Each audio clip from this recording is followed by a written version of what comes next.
नमस्कार दोस्तों, स्वागत है आपका BSITC में। तो क्या आपका भी फ्रिज का बॉडी गर्म होता है? तो फ्रिज के बॉडी का गर्म होना खराब है या नॉर्मल? चलिए इस डायग्राम की मदद से हम स्टेप बाय स्टेप समझते हैं।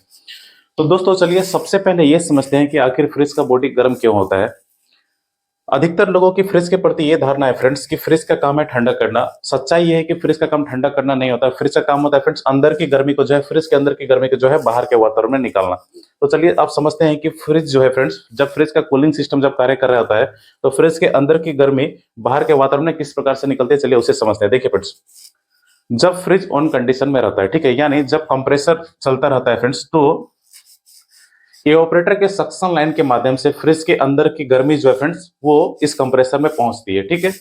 और जब कंप्रेसर ऑन कंडीशन में रहता है, यानी जब कंप्रेसर के पिस्टन कार्य करते हैं, तो कंप्रेसर के सक्शन लाइन के माध्यम से इवेपोरेटर से जो गर्म गैस इस कंप्रेसर में पहुंचती है, पिस्टन के कार्य करने की वजह से क्या होता है फ्रेंड्स, गैस जो है डिस्चार्ज लाइन के पाइप के माध्यम से और अधिक गर्म और दबाव के साथ जो है इस कंडेंसर कोयल में पहुंचती है।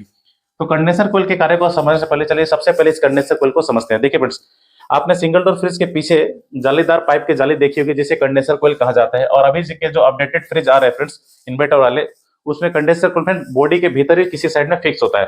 तो चलिए फ्रेंड्स अब कंडेंसर कोयल के कार्य को समझते हैं। देखिए, डिस्चार्ज लाइन के पाइप के माध्यम से जो गर्म गैसें दबाव के साथ इस कंडेंसर कोयल में पहुंचती है।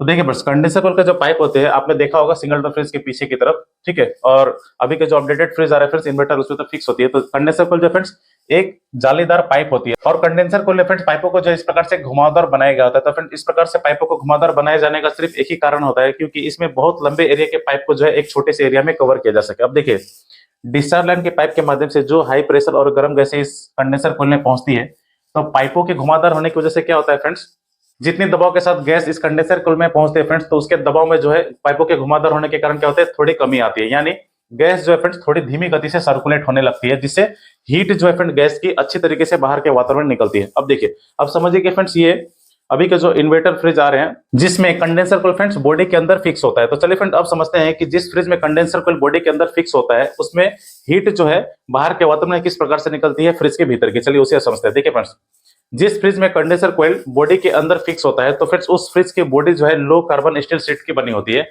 तो फ्रेंड धातु में जो है हीट जल्दी ट्रांसफर होते हैं। तो कंडेंसर कोयल से फ्रिज के बॉडी में फ्रेंड, फ्रिज के बॉडी से फ्रेंड्स बाहर के वातावरण में गर्मी जो है फ्रिज के अंदर की निकल जाती है। तो फ्रेंड आशा करते हैं कि आपने कंडेंसर कोयल के कार्य को अच्छे तरीके से समझ लिया होगा। अब चलिए समझते हैं फ्रेंड्स कि कंडेंसर कोयल की जाली या फ्रिज की बॉडी कितनी गर्म रहे तो वो नॉर्मल है और कितनी सी ज्यादा गर्म रहे तो वो खतरा है, यानी आपको टेक्नीशियन बुलाने की जरूरत है। चलिए अब उसे समझते हैं। देखिए फ्रेंड्स, सिंगल डोर फ्रिज में जब आप फ्रिज के जाली को छूते हैं, यानी कंडेंसर कोयल को जब छूते हैं, तो यदि आप फ्रेंड्स 10-20 सेकंड तक लगातार उस जाली को छूकर रख सके, हाथ जो है फ्रेंड्स उस जाली पर रख सके, तो समझ जाए फ्रेंड्स कि आपका फ्रिज का कूलिंग सिस्टम जो है फ्रेंड्स वो अच्छे तरीके से कार्य कर रहा है, ठीक है।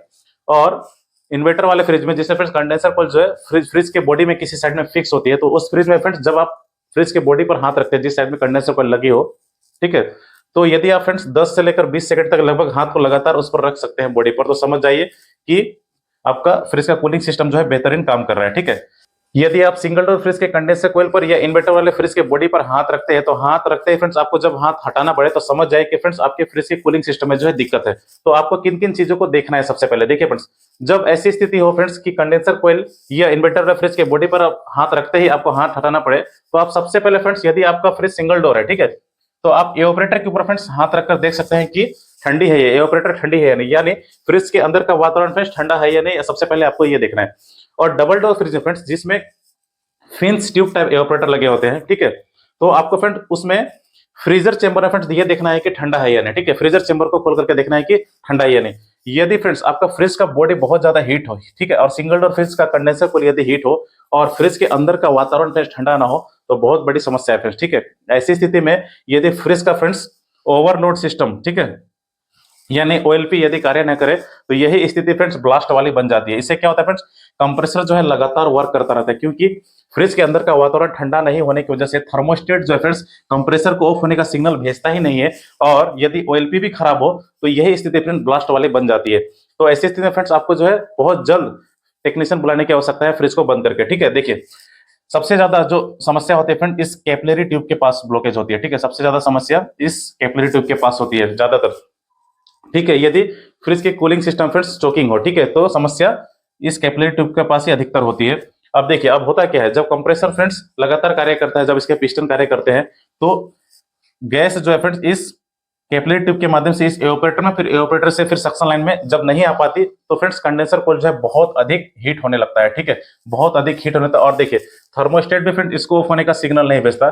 जब ओएलपी सही हो फ्रेंड्स तो कंप्रेसर के अधिक हीट होने पर ये ओएलपी तो फ्रेंड्स कंप्रेसर के सप्लाई को कट कर देगा, लेकिन उस कंडीशन फ्रेंड्स यदि ओएलपी भी खराब हो तो यही ब्लास्ट वाली स्थिति बन जाती है। तो आपको फ्रेंड्स ऐसी स्थिति में जब कंडेंसर कोइल फ्रेंड्स बहुत ज्यादा हीट हो, ठीक है, और जिस फ्रिज में फ्रेंड्स कंडेंसर कोइल बॉडी के अंदर फिक्स होता है, यदि बॉडी बहुत ज्यादा हीट हो रहा हो और फ्रिज के अंदर का वातावरण ठंडा ना हो तो तुरंत आपको फ्रिज को बंद कर देना है, ठीक है, तुरंत आपको फ्रिज को बंद करके जो है टेक्नीशियन को बुलाना है। आप समझ जाए कि आपके फ्रिज का जो कूलिंग सिस्टम है फ्रेंड उसमें गैस अच्छी तरीके से सर्कुलेट नहीं हो पा रहा है चोक होने की वजह से, ठीक है।